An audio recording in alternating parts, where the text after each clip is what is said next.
Bonjour à tous, bienvenue dans une nouvelle vidéo Booktube, c'est-à-dire une vidéo où je vous présente et vous donne mon avis sur un livre. Aujourd'hui, nous allons parler du romance Pull Moche recherche partenaire pour Noël de Fanny Majani, je sais pas comment on dit, que j'ai lu et que je voulais donc vous présenter. Je fais ce genre de vidéos très souvent sur ma chaîne, donc vous pourrez retrouver en barre d'informations, commentaires épinglés et dans le i en haut de l'écran, le lien vers d'autres vidéos d'avis que j'ai déjà fait. Aujourd'hui, comme vous pouvez le voir, on va faire une vidéo avis sur tablette, mais j'essaye d'alterner les avis de livres en anglais, en français, sur tablette, pas sur tablette, audio, romance, autre. Donc voilà, n'hésitez pas à regarder. Parce que c'est pas parce que ce livre-là n'est pas votre tasse de thé que je n'ai pas déjà fait des lectures qui pourraient vous intéresser. Je vais commencer par vous lire le résumé du roman, vous lire les premières pages de celui-ci avant de vous donner mon avis, comme je fais à chaque fois. Pour la lecture du résumé, je vais vous faire ça en voix off, puisque je ne peux pas avoir le résumé quand je suis avec un livre. Voici le résumé du livre Pull Moche recherche partenaire pour Noël. Nell rêve de l'amour avec un grand A, soit pas tout à fait ce que lui offre son Jules actuel, qui lui accorde de l'attention uniquement quand un moment se libère dans son emploi du temps surchargé. Lorsque son patron lui propose une mission dans le Grand Nord canadien pour promouvoir son entreprise de pulls moches, de Noël il manque, elle saisit l'occasion de faire le point sur ses sentiments. Sur place, les choses ne se passent cependant pas exactement comme prévu. À commencer par ce colocataire bourru auquel elle se retrouve contrainte avec lequel, elle se retrouve contrainte de cohabiter. Alors que la période devrait être au lutin de Noël, c'est à un grizzly revêche que Nell se frotte. S'il semble prêt à tous les mauvais coups pour la faire déguerpir, c'est sans compter sur son inventivité en termes de représailles.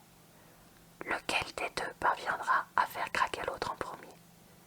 Qu'ils se méfient, ils pourraient bien se retrouver pris, tous les deux, à leur propre jeu.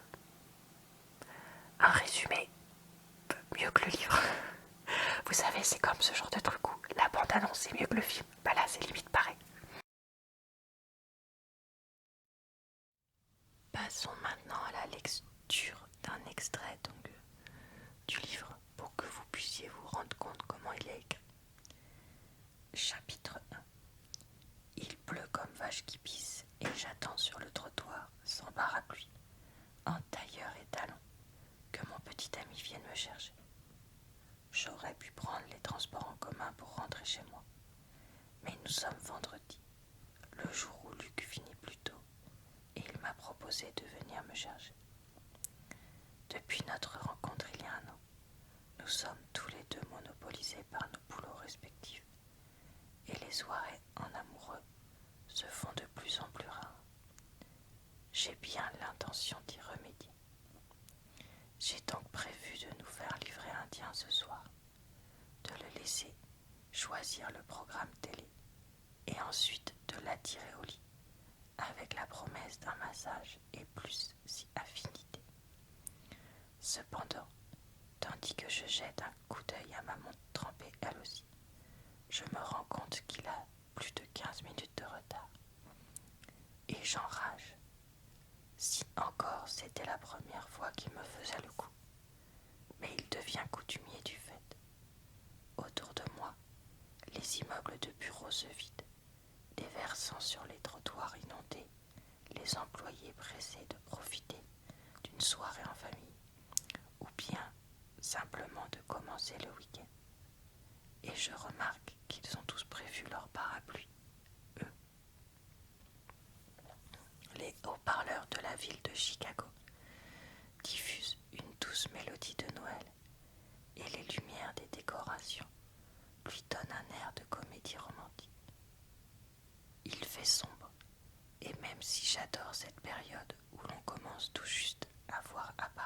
ça et là, des guirlandes et des décors féeriques. Je n'arrive pas à me détendre. Je grogne, les dents serrées, et tente de me couvrir la tête avec mon écharpe.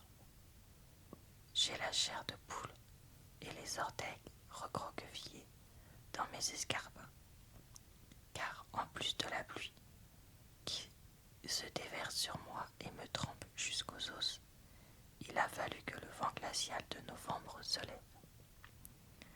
Et clairement, le trench que je porte préfère le printemps. Je me retourne et observe l'immeuble derrière moi, en tentant de distinguer si les bureaux de TCP by Alistair sont encore allumés, ce qui serait la preuve que mes patrons ont prévu de passer leur soirée à bosser et que je peux remonter me mettre au chaud le temps que Luc arrive. Mais c'est peine perdue. Tout est éteint et je maudis mon karma d'avoir choisi de travailler dans une start-up familiale. C'est sympa pour l'ambiance, mais quand l'un des boss prévoit des trucs en famille, toute la boîte participe. Dernièrement recrutée en tant qu'assistante commerciale chez Textile Creation Personal by Alistair. TCP, c'est plus fun et plus court. Je suis une des rares employées à ne pas faire partie de la grande famille Alistair. Et clairement, vu le niveau où plane l'esprit de mon jeune patron entrepreneur, je ne m'en porte pas plus mal, même si je l'aime beaucoup. Seul mon penchant pour les initiatives originales m'a poussé à accepter ce job. Disons aussi que ma fin des droits au chômage a été un argument qui a pesé lourd dans la balance. Désolé mon vent de cargo. La start-up n'a pas 2 ans et son fondateur, John Alistair, est certain qu'elle a un potentiel incroyable. Ses idées fourmillent tellement que parfois il m'en donne le tournis. Même si le concept de vendre toutes sortes de textiles personnalisés n'est pas mauvais, j'ai du mal à croire que je serai encore là dans 10 ans, tant la société peine à se faire connaître. Malgré tout, j'aime l'ambiance et la convivialité qui y règne, et le fait que ce job puisse payer mon loyer exorbitant. Je m'accommode du reste sans vraiment me poser de questions. Voilà, je m'arrête là pour ma lecture, qui j'espère vous a relaxé. Passons maintenant à mon avis. Alors, je vais être très claire. Je n'ai pas aimé ce livre. Il n'était pas archi méga nul ou complètement pas pour moi, au point que je ne le lise pas du tout, que j'arrête de le lire. Mais on va pas chipoter et mentir. J'ai lu la deuxième moitié en diagonale complètement. Parce que, en fait, ce livre est ultra méga giga cliché. Le personnage masculin, très grognon, grumpy comme ils disent, les anglo-saxons contre la personnage solaire, donc Sunshine, Grumpy Sunshine. Bon, ça moi j'aime bien. Franchement, je trouve ça marrant d'avoir un personnage plus renfrogné et un personnage plus ouvert, etc. Mais là, c'était vraiment archi caricatural. Le passage de on se déteste à c'est l'amour vous idiot, etc. Se fait en un claquement de doigts. C'est vraiment ridicule. L'histoire en elle-même, avec les pulls moches, on sent qu'on a essayé d'être original, mais là, moi je trouve que c'est presque trop original. Limite, comment dire ça?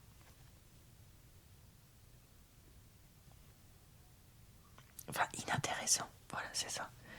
Limite inintéressant parce que, bon, moi, l'histoire des pulls moches, franchement, honnêtement, j'en ai rien à faire. On aurait pris une entreprise d'autre chose qui aurait pu être originale. Bon, après, et que ça aurait pu être un minimum intéressant, pourquoi pas, mais là vraiment, non, c'était pas pour moi. Après, les personnages secondaires, notamment Lex, mais je les trouve mais tous plus ridicules les uns que les autres, mais il y en avait la moitié, j'avais envie de entre guillemets, ils étaient abaffés quoi, enfin franchement, mais voilà, bref, c'était vraiment pas du tout un livre pour moi. Je pense qu'on peut apprécier ce genre de livre si vraiment on a besoin d'un truc pour se changer les idées, et encore, puisque comme je vous dis, l'histoire est pas prenante, ou alors qu'on aime vraiment beaucoup les livres d'amour ultra niais, genre téléfilm de Noël, mais vraiment pas un bon téléfilm de Noël. Parce que voilà, vous savez, je vous ai partagé ces dernières années des livres d'amour niais, j'en ai lu, hein. C'est pas le problème.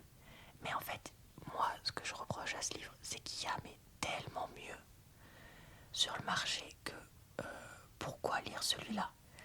Vous me direz, bah, peut-être pour le côté Noël et tout ça, mais même dans le thème de Noël, j'en ai lu des beaucoup mieux. Il y a 1 ou 2 ans, je sais plus, j'avais présenté un livre de Noël, je sais plus lequel c'est, comment ce que c'était le titre, mais c'était un truc genre les étoiles contraires sous un ciel étoilé, une histoire d'étoiles, enfin je crois que c'était ça.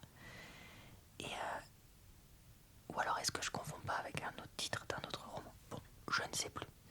Mais des histoires niaises de Noël, j'en ai déjà lu et qui étaient quand même mieux, là vraiment, mais je vous dis, pour moi il n'y a rien qu'à l'écoute. Donc voilà, c'est pas grave, mais je voulais quand même vous partager mon avis, puisque bah voilà, c'est quand même un livre que j'ai, on va dire, relativement lu. et donc bah, j'avais envie de dire ce que j'en pense. Voilà. Et bah écoutez, j'espère que cette vidéo vous a quand même plu, relaxé et diverti. Je vous retrouve très vite avec de nouveaux avis de livres sur ma chaîne et quasiment tous les jours pour de nouvelles vidéos. Je vous souhaite donc une bonne soirée, une bonne nuit ou une bonne journée et je vous dis à très bientôt dans une prochaine vidéo.